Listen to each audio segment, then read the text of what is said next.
Oops! Pray muna tayo in the name of the Father, the Son, the Holy Spirit. Amen. Panginoon, maraming salamat na naman po at buhay na naman kami. Salamat sa biyayang pamilya, mga kaibigan, ang mga grasyang tinamas at tatamasahin pa namin.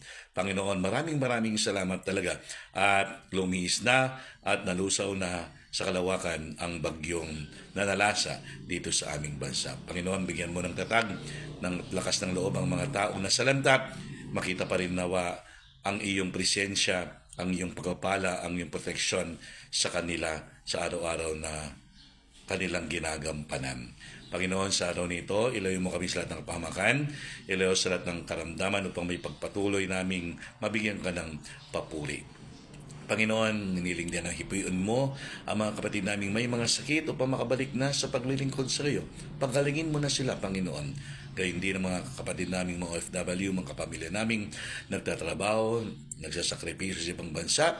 Lagi mo silang bigyan ng lakas ng pangatawan, ilayo sa lahat ng karamdaman upang may pagpatuloy nilang paglilingkod sa kanilang pamilya at sa iyo, aming Panginoon.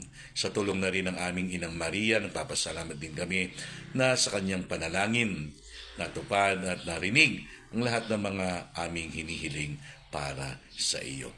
Panginoon, gawin mo kami instrumento ng buhay ng salita sa araw na ito.